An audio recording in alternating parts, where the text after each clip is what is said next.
Hello everyone, welcome back to another video. তো আজ কথা বলবো একটা আপডেট নিয়ে। তো তোমরা সকলেই জানো যে রিসেন্ট টাইমে বিনোদিনী বলে ছবিটা মুক্তি পেয়েছে এবং বিনোদিনীর যিনি পরিচালক আছেন রামকমল মুখার্জি বেশ কিছু জায়গায় ইন্টারভিউ দেয় এবং বেশ কিছু জায়গায় তাকে ইন্টারভিউ দিতে একটা জিনিসই প্রশ্ন করা হয় যে তাকে আপকামিং দিনে মানে দেবকে ডিরেক্ট করতে কোনো ছবি তাকে দেখা যাবে কিনা, মানে দেবের অ্যাজ এ ডিরেক্টর হিসাবে দেবের কোনো ছবিতে তাকে দেখা যাবে কিনা। তোমরা সকলেই জানো যে বিনোদিনী ছবিটা দেব এন্টারটেইনিং ভেঞ্চার্স এর তরফ থেকে এসেছিল, কিন্তু দেবদা তাতে অভিনয় করেনি। বাট রামকমল মুখার্জি একটা জিনিস জানিয়েছে বেশ কিছুদিন আগেই যে দেব হচ্ছে এমন একজন সুপারস্টার, তাকে একটা বড় পর্দায় প্রেজেন্ট করতে গেলে মানে একটা অডিয়েন্সের কিন্তু একটা ব্যাগেজ অবশ্যই আছে। মানে তাকে যেরকম সেরকম কিন্তু স্ক্রিপ্টের মধ্যেই নামিয়ে দিল, তো সেরকম কিন্তু কাইন্ড অফ জিনিস নয়। মানে সেটা অডিয়েন্সেরও একটা এক্সপেকটেশন থাকে যে দেবের কাছ থেকে ভালো সিনেমা মানে পাওয়ার, এবং সেটা কোথাও গিয়ে পরিচালকের ওপরও সেই ব্যাগেজটা কিন্তু পড়ে যায়। তো সেই কারণবশত দেবদা তাকে সে যখন ভাবনা চিন্তা করছে বড় পর্দায় নিয়ে আসা, সে একটা জিনিসই কিন্তু ভাবনা চিন্তা করছে যে যে সিনেমাটা হবে সেটা যেন লার্জার দ্যান লাইফ স্কেলে সিনেমাটা হয়। তো রামকমল মুখার্জি এটা জানিয়েছে যে সে একটা মানে দেবদাকে নিয়ে একটা সিনেমা কিন্তু বানানোর প্রচেষ্টা করছে এবং সেটার অলরেডি কিছুটা ন্যারেশন কিন্তু সে শুনিয়ে দিয়েছে, এবং সেই ন্যারেশনটা দেবদার তরফ থেকে মোটামুটি ঠিকঠাক লেগেছে, এর বেশি সে বলতে পারবে না।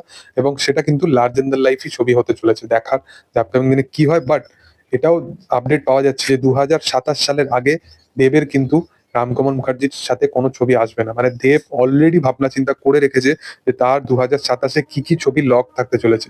এবং আপকামিং দিনে তোমরা সকলেই জানো যে খাদান যেহেতু চললো, সেহেতু রঘু ডাকাতের মতো একটা বড় ছবি কিন্তু অ্যানাউন্স করলো দেব এবং এসবিএফ।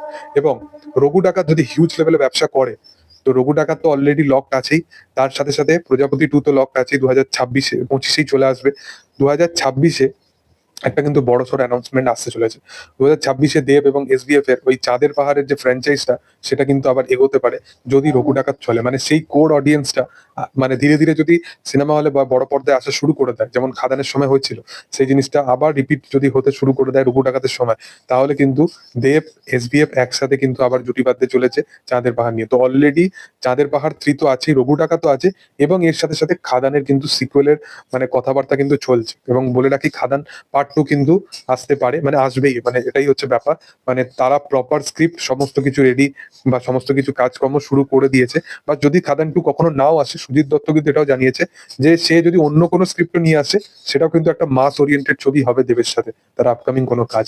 তো 2027 অব্দি তার অলরেডি কিন্তু 3টে থেকে 4টে ছবি, যার মধ্যে 3টে কমার্শিয়াল জোনের ছবি কিন্তু তার লক আছে।